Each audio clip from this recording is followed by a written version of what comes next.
Because engagement is a big, big word that anybody can define in any way that's useful. And I would say I've known many people in my career who are very, very engaged with work in a way that is like deeply unhealthy and dysfunctional and toxic and like profoundly detrimental to the organization. But like they sure are engaged. They sure are like, they sure are there. Just they sure are everywhere. Too much. So too much there. Too much. Hey everybody, welcome back to the show. God, it feels like it's been forever. I'm Rodney Evans, and that guy is Sam Spurlin. You got a new plant. I don't think I did, actually. It's just you not really remembering what my background looks like. Maybe you moved the position of your head. That might be true. I feel like I can see different plant life. Anyway, this podcast is not about horticulture. It's about work. It's called At Work with Reddy. It is about modernizing organizations as the future of work meets the present moment. I mean, it could kind of be about horticulture. We talk about organizations being like gardens and plants and ecosystems and stuff. That's true. We could do that. That is true. Okay, each episode, though, we do turn our attention to one and only one common organizational pattern that we think is worth digging into, and we pull it apart like Velcro. Nice. And then we put it back together with some different ideas about what to do instead. Do you like the sound of Velcro being pulled apart? I love the sound of Velcro being pulled apart. Yeah, it's a good sound. I like it. It's right up there for me.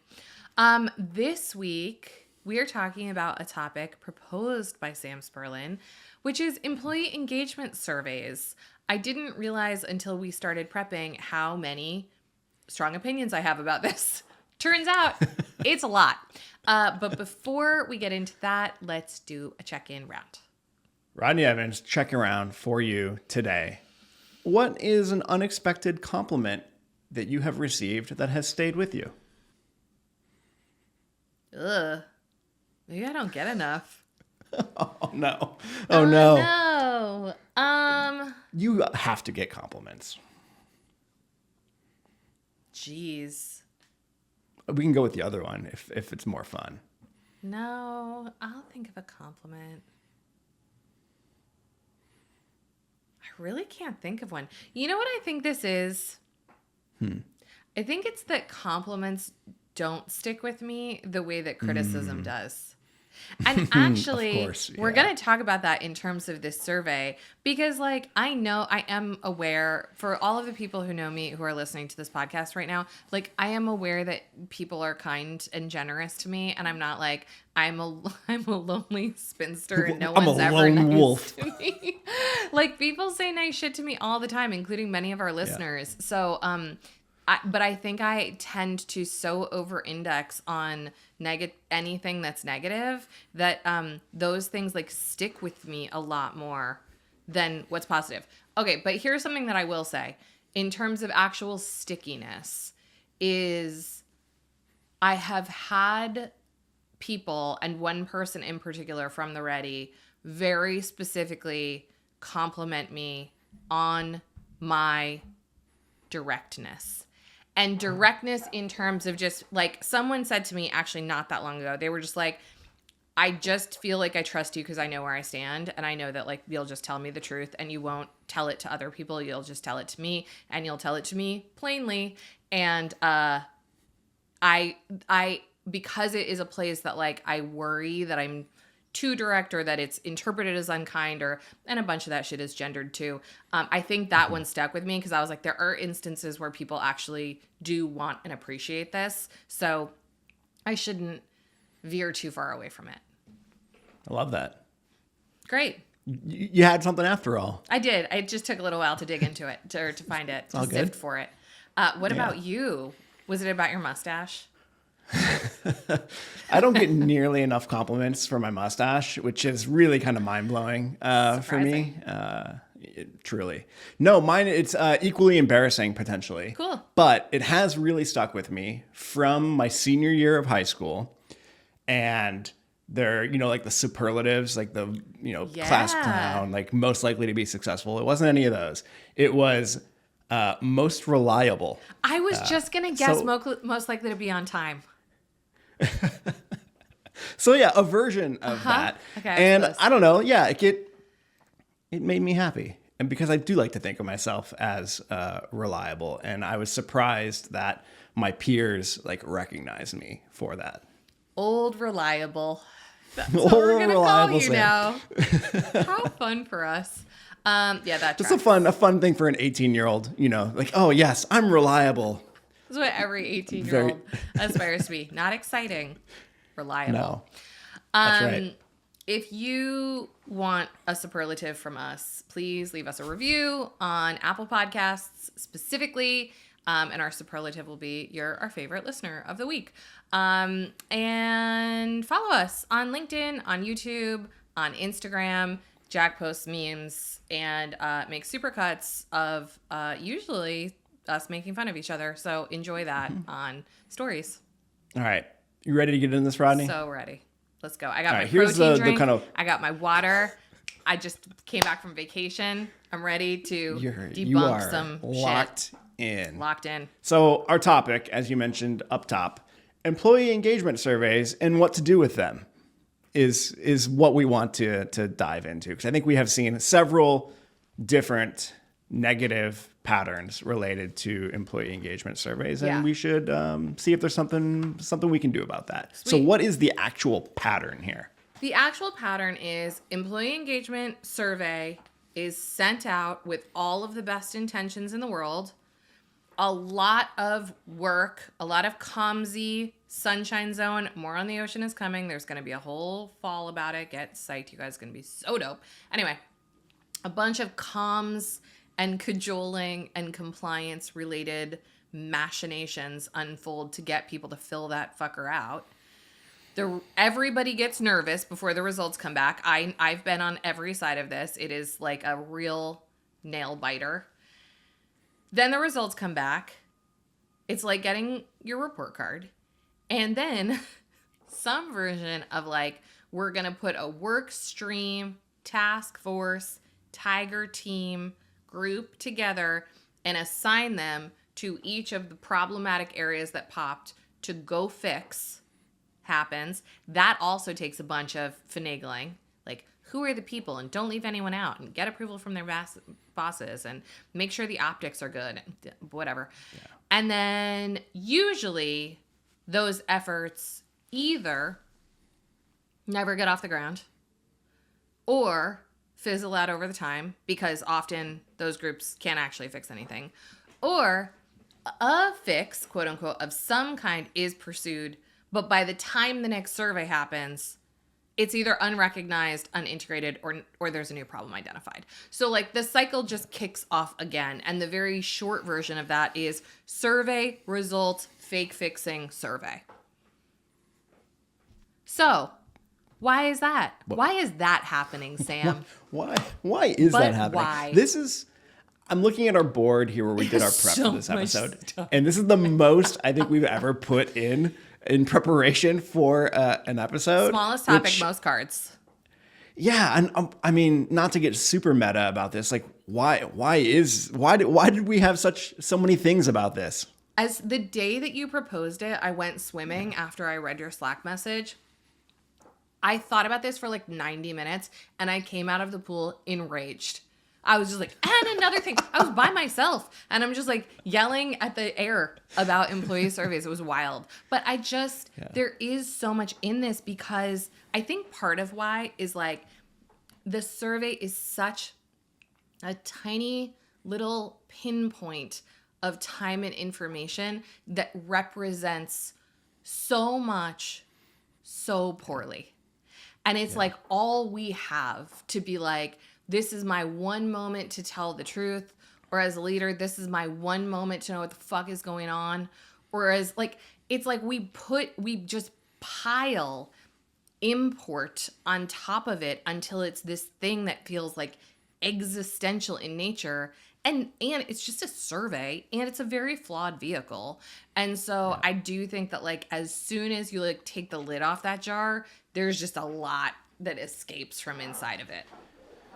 Yeah, I agree with all of that. And I think there's a similar dynamic here that we talked about with races, where there is a impulse that is positive and we want to nurture. Yes. And the way we are engaging with that impulse is actually maybe getting us further away from what we actually want to do. So the idea that we want to know how people are thinking and feeling about how things are going, and we want to do things to actually fix that. Right. Like, I am very on board with that. Yeah. That's great.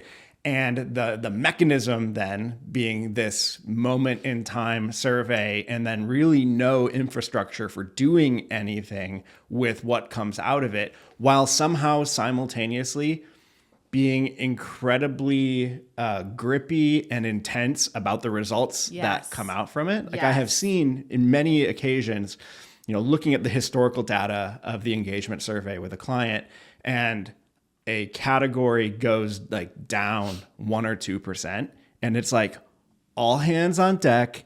This issue right here is spiraling out of control. Yes. We went from a 91% to an 89%, and now let's spin up this incredibly intense approach to like fixing that. And I just sometimes have to take a step back and ask, like, what is going on here? Why are we so wrapped up in these very minute changes in a pretty flawed tool? Yeah. But like, when you're a leader, first of all, like, I have been in a situation where like that there were results for me versus results for other people. First of all, it's like the rule of like not being the drunkest person at a wedding. You always want to be like the second drunkest person because no one remembers that person. Employee surveys are the same. Like, as long as you're not the bottom one, you're probably good. Because like that person's definitely getting the most attention. And all of the effort is based on the worst data set, which is so deeply flawed in and of itself. But I feel like employee surveys, our listeners are like, right now they're turning off this podcast. They're like, shut up, what happened to you? But I do feel like, just to take like the leaderly perspective for a moment, most leaders do care deeply, I believe, about how they're perceived and how, quote unquote, engaged. We'll talk about what that means, and if anybody knows, whether their employees are engaged, and like basically like whether they're doing a good job. We all care about whether we're doing a good job. Like, our whole show is predicated on that idea. And so it is this moment that feels like you're gonna like open the envelope and find out the truth, and like steel yourself for hearing stuff that you don't hear.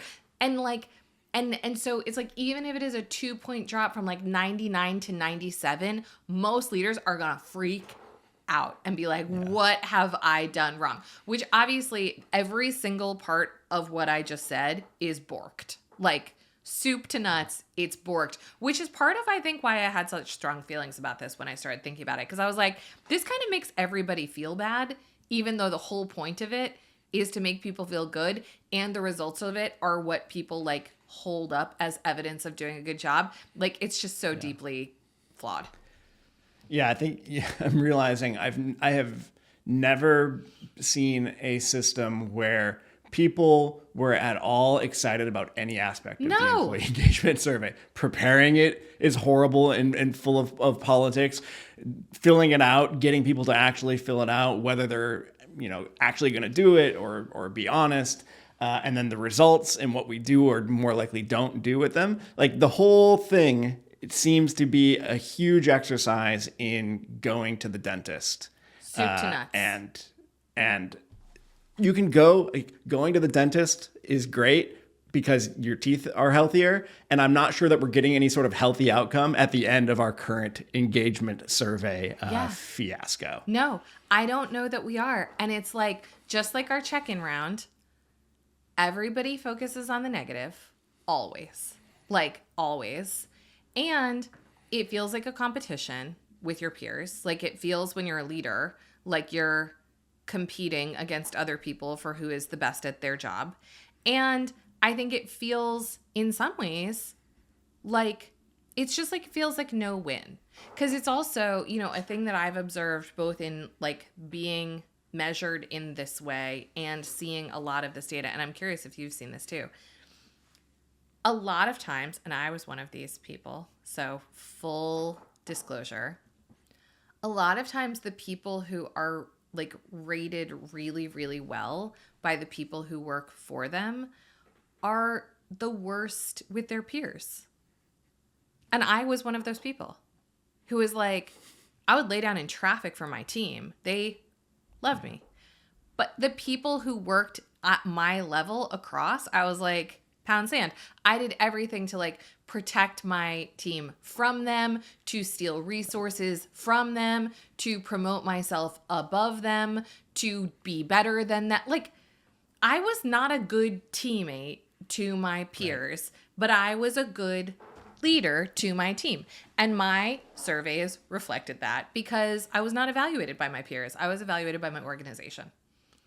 Right. And I guess you're pointing at how multi-factored success or productivity or the things that we care about actually are in an organization. Yeah. Because I would imagine we kind of want a little bit of both. We want leaders who can work well with their peers and also their teams don't hate them. And you know, engage. And there's probably other stuff in there too. Like, are you good at you get outcomes that actually matter? And are you do you have your job? expertise? I mean, those are questions that aren't on surveys. Yeah. Usually. Those are questions. Fun. Yeah. What else? I think, I mean, what has been really interesting kind of researching this and talking to folks is that even people who do this for a living, which I consider some very good friends of mine who I went to grad school with, who have PhDs in psychology and do employee engagement surveys for a living, all seem to also agree that most organizations do them quite poorly. So it's not like, I don't think we have necessarily put our finger on something like a completely unique feeling here. And yet it is, again, just one of those things that we all kind of agree is pretty broken, and we'll just continue doing it anyway, because maybe we don't have an option. It's just a thing that we have to do, right?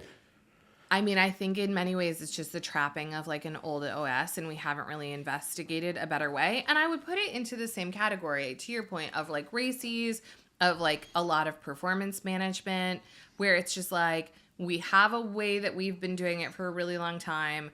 It feels risky for like unclear reasons to just stop doing it.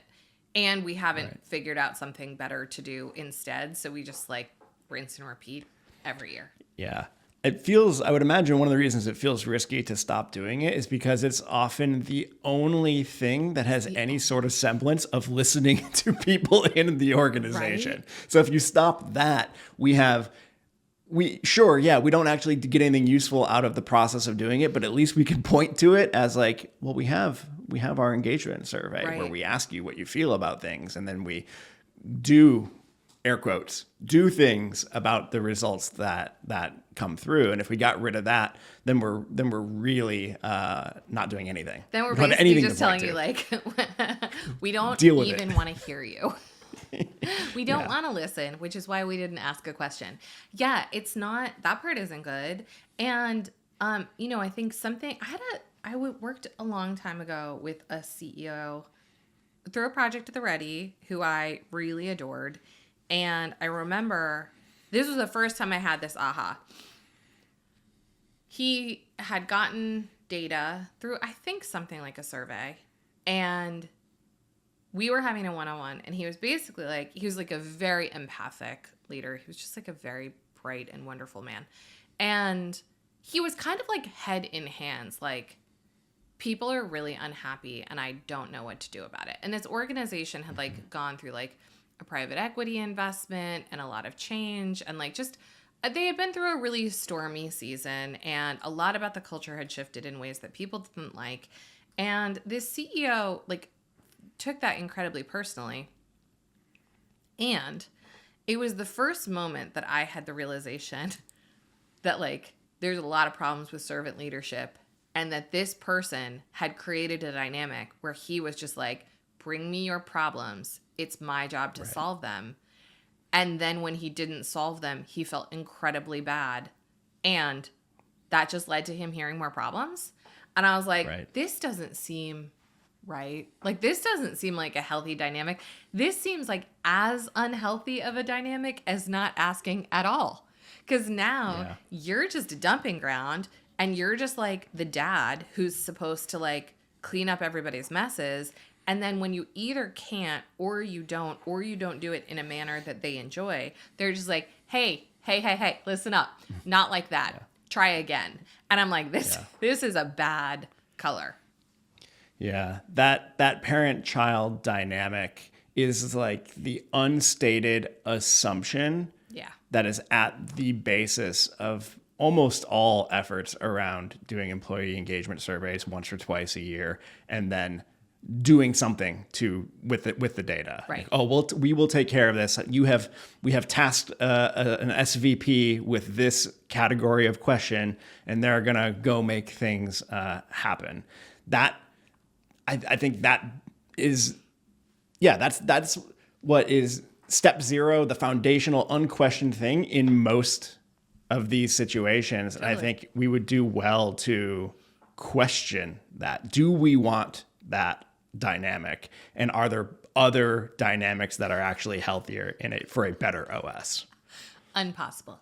I feel like there might be. Impossible. Also, the thing also about that sort of like the paternalistic nature of this is like, first of all, it's marketed as something that's not that, right? Like it's marketed as something or branded as something or understood as something that's like bottoms up, but like actually the dynamic that's actually created in a system is paternalistic in nature, and it ignores the important part of concentrated power, which is surveys are measuring people's reactions to things, which it's not that that's not interesting. It might be interesting. But there are times, and I know this because I've seen a lot of leaders make a lot of hard choices, where a decision is being made based on a lot of context that a lot of people might not share for good reason. And it doesn't really matter how people feel about it. Mm-hmm. Like the sentiment of whether closing that office that was running at a 30% loss year on year with no foreseeable path to profitability, like it doesn't really matter if people think the vibe is off. Like sometimes there's just decisions like that that are meant to be made by the people whose job it is to make them. And so like one of the things that bugs me about a lot of surveys is like you're not measuring the root of anything. You're measuring like there was a root cause, and then there was an action, and then there was a reaction to the action, and then there's a sentiment about that being measured. And I'm like, that feels so far removed from the root of what actually happened that I'm like, how valuable is that data? Right. Yeah, we're basically getting a look at, we're getting a survey of symptoms.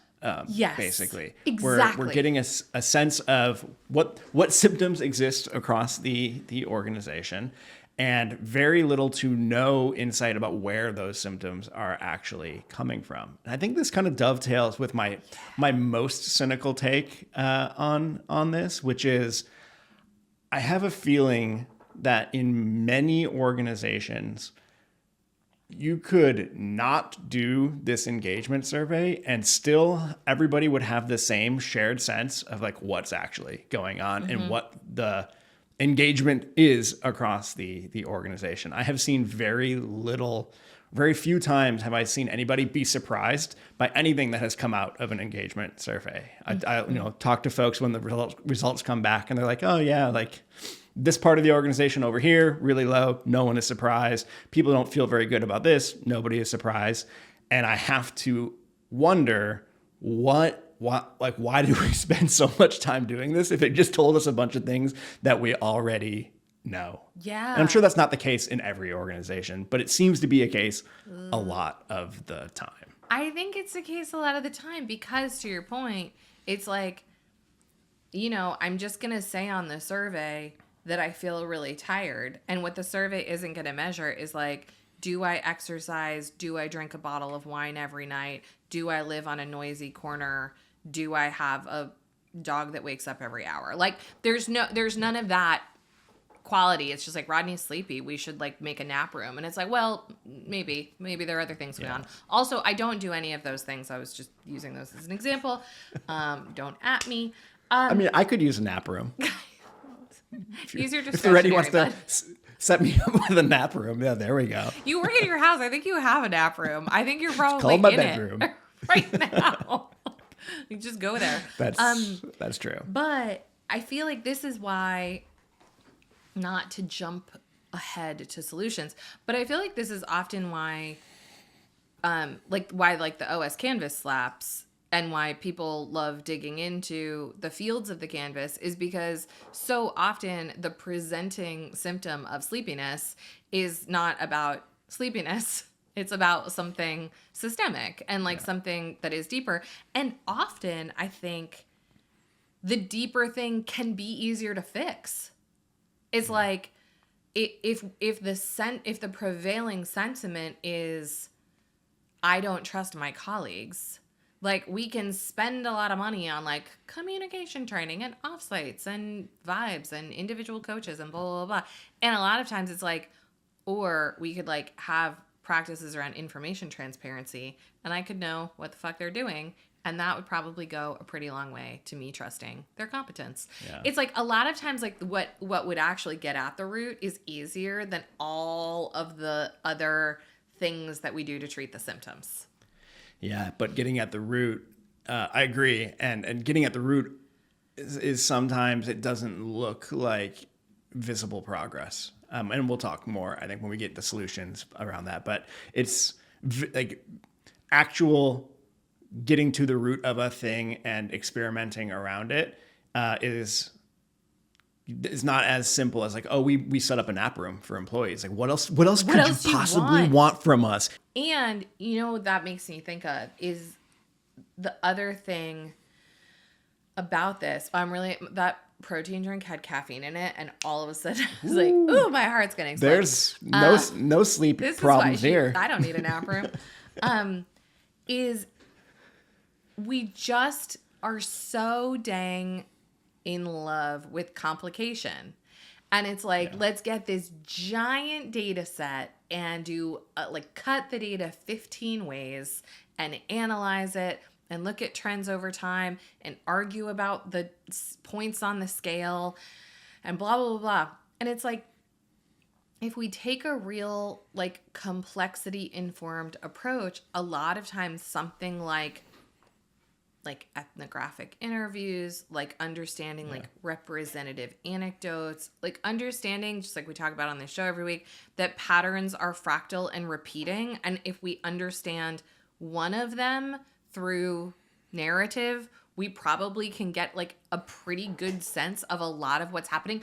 Nobody wants to take that approach because they're just like, that's not exhaustive, that's not complete, that's not, I don't know, you probably know better than I am what the problems with that are, but it's like people want to do this very complicated thing that doesn't work rather than trusting in something that might be not messy but actually effective. Yeah, I think that's totally right. And the more I've been thinking about this and about how it's just not a match for really being complexity conscious, is that we talk about our organization as being like the weather or traffic. And the employee engagement survey done twice a year is like a twice a year forecast about the weather today, or like the twice a year traffic update about how traffic tends to be going. There's a little bit of information in that, but probably not so much information that we should design a whole bunch of effort around it. We're taking this moment in time snapshot of a thing that I don't actually know what the scientific literature says about whether engagement, and I should because I went to school for this, is more state-like. So to be fair. That's true. That is true. After the master's. So I should have master's level knowledge of this. I'm not sure if engagement is more state-like or trait-like. What I think it is when I check in with myself and how I feel about my job and my work at the Ready is that I would probably give quite different answers to questions about engagement based on like how things are going that day and whether Rodney has pissed me off or whether a client is pissing me off or like there's a lot of variation. That would be, it's more state-like. Yeah. Whereas trait-like like instead we're like, and like stays the same. It's in you. And I don't know, like I said, I could be talking out of my butt here regarding what the research says, but it feels, and I guess even if the research says engagement is more trait-like, I think you could easily mess it up with the specific questions that you're asking to provoke responses that are more state-like. So then you're making big long-term decisions on intermittent point of moment responses to questions. Of course. And more bunk science, I did so badly in statistics that my professor in college let me pass because he was like, you're not going to do better in this next year. He was just like, let's call it a C- and get you on your way. And I was like, sounds good, Scott. Bye. He was just like, this isn't your thing. You have other gifts. Off you pop. Anyway, so that is and now here you are about to talk about statistics too. Let me with thousands explain of people. regression analysis. No. But I was going to say, I think there's certainly a lot of questions around like recency bias and, other kinds of biases that creep in as the survey taker. But also, to your point about weather, like it's even worse than a twice a year weather forecast. It's a twice a year backward looking analysis of the weather, which is going to likely in aggregate give you average weather. So it's like, well, on average, Durham over the last 6 months was 80 degrees and rainy. That's not a very interesting report of like the city that I live in terms of like the days that we had flash flooding and the days that were like so hot you couldn't go outside because your scalp would burn off. And you know what I mean? It's like you're getting, I don't know, I guess I don't totally understand the value, and maybe you can explain it to me, of an average like that of a huge data set. Because I'm like, where are the outliers that are really telling you something interesting? I think the folks who are very thoughtful about this, and I think there are lots of folks doing really thoughtful work around engagement surveys, like will agree that it shouldn't be a one time a year thing. And they will also agree that we probably are not getting anything valuable out of just doing like, if you're a large organization, just looking at aggregate numbers across the entire organization. The useful bits, and this is where anonymity starts to come into question, is when you can drill down into specific teams and see what engagement is like in different departments or different functions or in different leaders. Because I think, what you're saying, I think we definitely believe at the Ready is that it's almost pointless to talk about an organization's culture. Mm-hmm. Like if it's big enough, you're going to have lots of subcultures within there. And yes, some things are true across everybody, but probably fewer things than you think. So we should be really careful about talking about what anything, including engagement, is like at the highest level across an organization. You're right. We're dealing with averages at that point. Yeah. Because I think that's also where you get into the like, we're going to argue about what happened in that 2% because we're talking about like big data sets. Yeah. I don't know. It just doesn't feel very nuanced. No, it doesn't. It feels, I was going to say, it feels like a lot of work around the work. And like I think in some ways you could think about OS work as being meta work, like work about work. But I think, and maybe this is just self-serving, but I'm trying to like in real time, like think about what the difference is here. Actual OS work where we are looking at the system and looking at the organization as a product and iterating on it feels more wholesome and useful than this sort of meta work, which it feels like spinning our wheels or just like spinning up a bunch of stuff that has a dubious value to actually changing anything. In both cases, we're like not looking at what the organization creates or does or its reasons for existence, but they somehow feel like very different experiences. Totally. Well, I think survey work is evidence of OS work or a lack thereof, but it is not OS work or a lack thereof. It is an indicator. Yeah. Hopefully it's teeing up good OS work, but very rarely doesn't, which is why we're doing an episode about it right now. Or measuring OS work, which like we aren't going to just say like don't do everything stupid. Like we do have thoughts about what to do instead, but like I really want to see people measuring for more specificity and to really understand like the efficacy around what they're trying to do rather than these sort of like broad generalized moments in time. Agreed.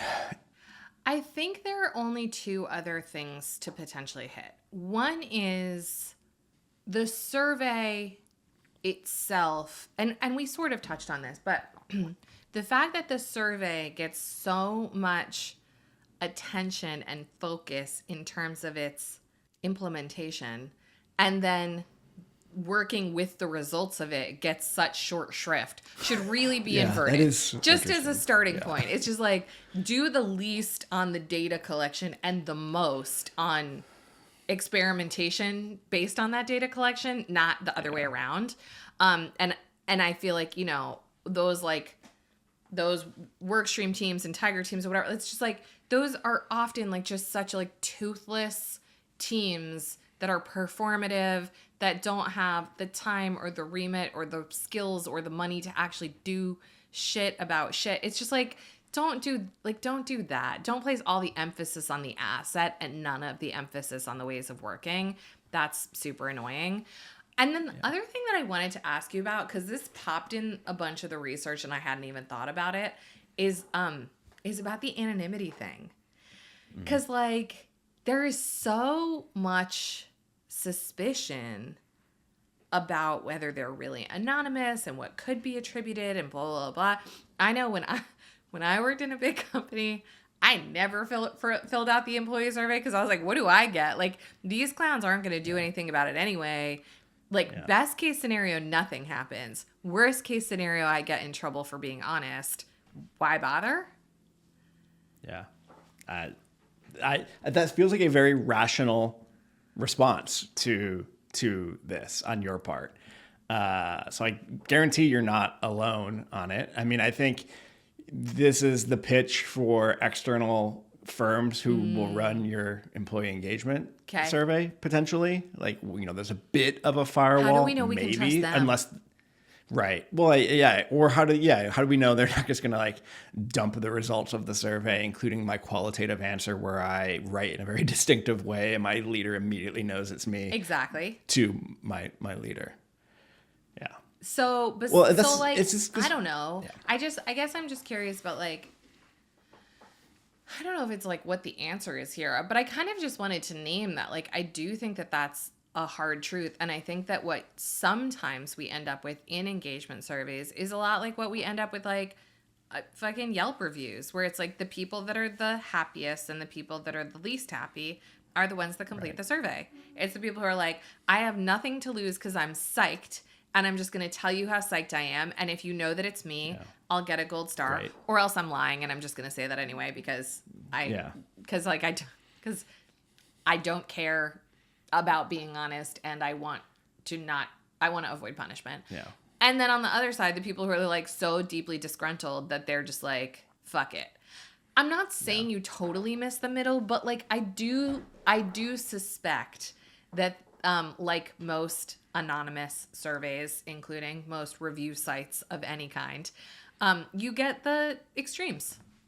Yeah, I think that's right, and I think it's just I'm becoming more and more convinced that large scale surveys of organizations are just, in most cases, more of a complicated tool than a complexity conscious tool. Yeah, and therefore they have limited utility in giving you a accurate and true reflection of what a complex system is actually doing. Yeah, I think that's right.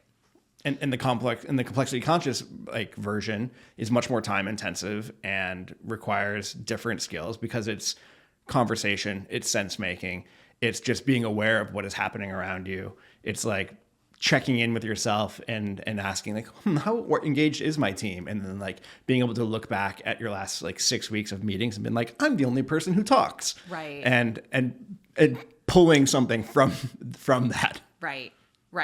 And like, but I don't know that it's actually more time. It's just different time. Because if you look at how many hours some of our clients fiddle over the wording on surveys, like it's a lot. It's a lot of hours in meetings before they hit send on that thing. So it's just like redeploy that energy to what Sam's talking about. Okay, anyway, let's go to ideas because you have to go. Don't blame this on me. It's your fault. How dare you? How dare. Go first, Sam. What should they do instead? There's a bug. It's okay. Oh, an actual bug? Yeah, an actual bug in my office.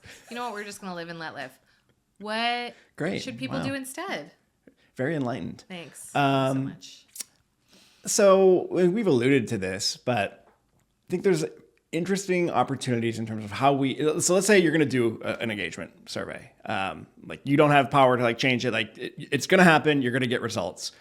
I think step one or a different way of looking at those results can be beneficial. So instead of these are things that I have to go fix, these are symptoms that I need to go make go away, instead reconceptualizing that, reframing it as these are basically clues that we need to go investigate further. We need to go understand what the engagement survey is telling us, not think we understand because we have a spreadsheet with numbers in it. Love that. I think that's really smart. It's an indicator of something to go look into. Totally. And it's not, and you can start to play with that parent-child dynamic as well in terms of who you invite along to go investigate those things and do something about them. Because I think, there's a way to do what I just said that just perpetuates that parent-child dynamic, which is, all right, all the SVPs are going to get together and go try to suss out what's actually happening with the engagement survey. And there's many other versions that are not that, where folks can actually engage in that process and work towards solving some of their own challenges. Yeah. And there's nuance, all over the place with this because if you go kind of the direct other end of the continuum, it's basically like, these are problems. Okay. You can go fix them now. Sure. Go fix your own problems without any support or any help or any resources. And at that point, you've just given folks who have already expressed a dissatisfaction in their engagement more reasons to be frustrated or annoyed or disengaged. Totally. Can you give an example of how someone might take data as a signal and then do further investigation? Well, I think, depending on what what's a typical sort of like surface level insight that you would get from an engagement survey. Like help me think of an example. We're under-resourced. Okay. Hopefully you can drive in that engagement survey. We're not just taking that at the whole aggregate level, but even if we are, I think at that point I would be pulling folks together to actually have conversations, focus groups, listening sessions about truly understanding where those are. And honestly, even before that, I bet you already have a sense because again, we are very rarely surprised by what shows up in employee engagement stuff. I would probably initially follow my nose to where I know people are dissatisfied because of the under-resourced thing and then see what's going on over there. And who knows what I may uncover. Maybe there's under-resourcing happening because there's a bunch of waste in other parts or related parts of the organization. And like very simply, we can like redirect some resources to where it actually needs to go. Maybe we're actually learning something about strategy and maybe where those people feel under-resourced, unfortunately, they have to be under-resourced because our strategy is to go in a different direction. Yeah. And are there conversations to be had there where those folks can still feel under-resourced, but also understand and even potentially buy into why we are doing that? Like there's such an opportunity for nuance if you go and talk to people and not just take the results of a survey at face value. I love that. Cool. All right. What about you? I think that I would atomize surveys to be ideally about functions or teams or cross-functional projects. Like I kind of want a sense of like, how is it going inside this container where real work is getting done, rather than like, how do I view something external to my work? And I'm very curious, and I'm not this show is just like Rodney talks about stuff she doesn't know about. I am not very close to our insights work at the Ready, but one of the things that I think is cool is that we're baselining based on what clients are trying to do. So we're not like, are you happy? Are you staying? Would you recommend this place? We're like, are your meetings good? Do they work?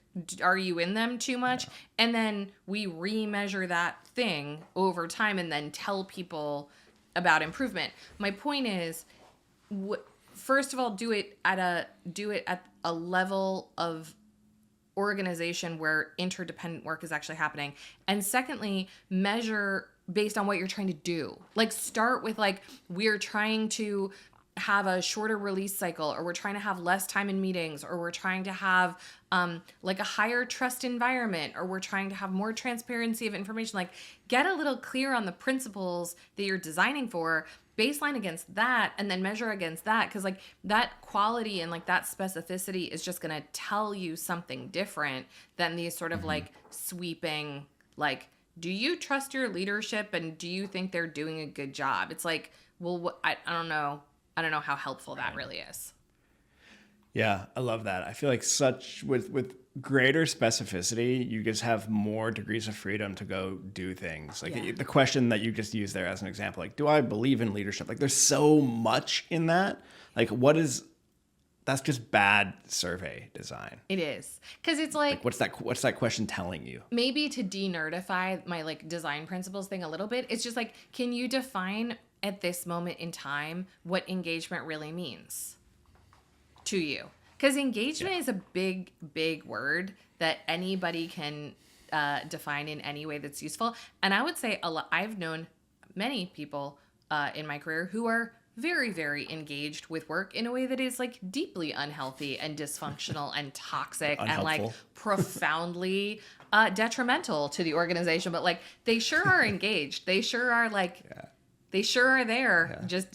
They sure are everywhere. Too much. So too much say there. Too much. So it's like, what are you really after? And determine what that is, not alone as a leader, determine as a leadership team, or as a cross-functional mission, or as a functional leadership group. Determine what you are actually trying to do, and then measure based on that. Love that. That's connected to my next one, which is, the thing that we're not trying to do here, which I'm currently experiencing in several different places, is that results came in, and now, hey, people leaders, here are the results. Go do things. Go fix these. Which is just unhelpful, and is a recipe for spinning up a whole bunch of duplicitous, kind of half-assed efforts across lots of different things. When I think we'd be much better off. Also? Probably not. Cool. Multiple, it's Latin. Duplicate. Yeah, okay. Exactly. Sweet. Duplicative is probably the word that I was looking for. Duplicative efforts that are not mutually reinforcing, that are not testing different ways of getting after stuff. It's just very disconnected. And I think you are much better off in an organization taking... basically grouping next actions, grouping projects together about how we're going to go fix something.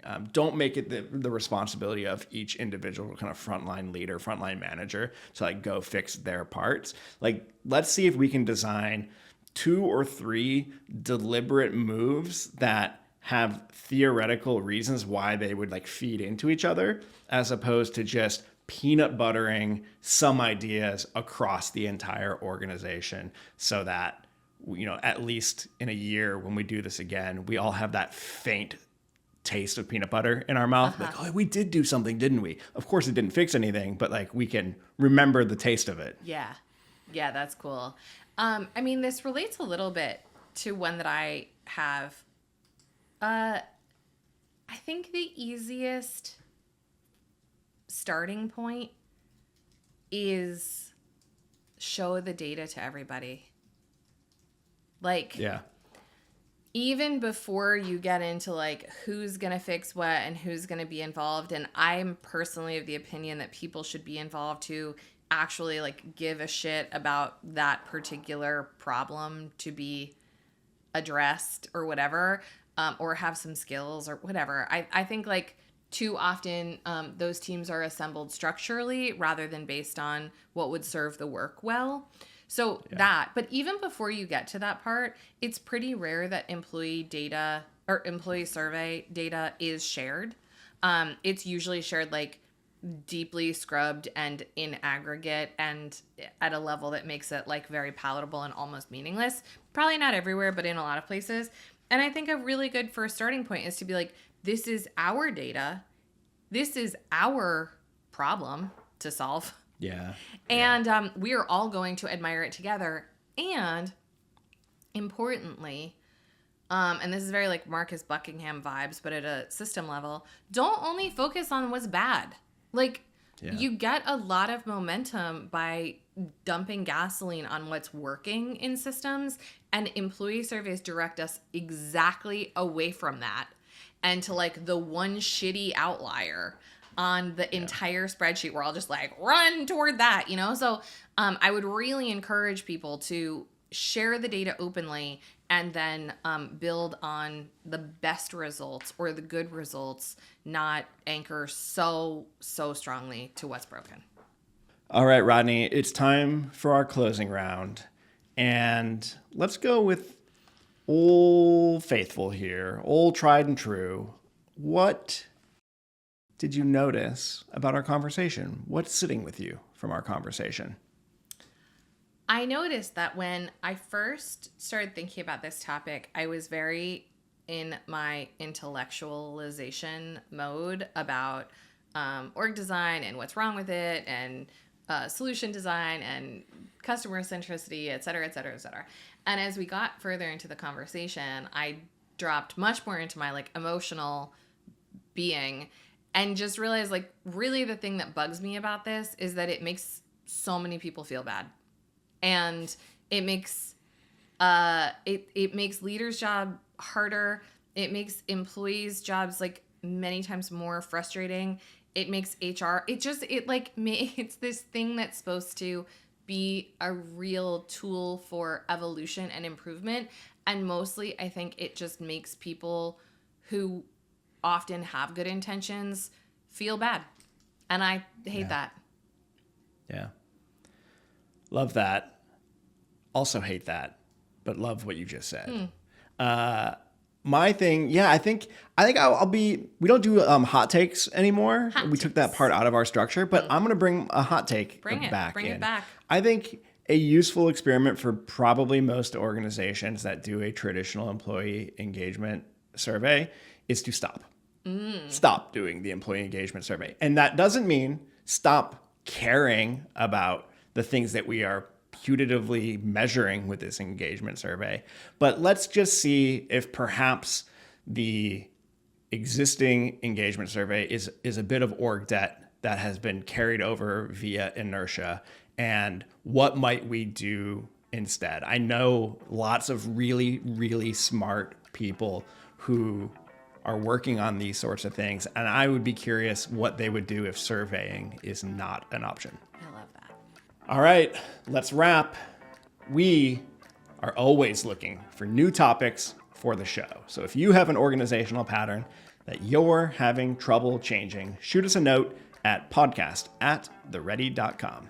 This show is engineered by Taylor Marvin and produced by freshly back from vacation, Jack Van Amberg. At Work with the Ready is created by the Ready, where we help organizations around the world change the way they work. Thank you so much for listening.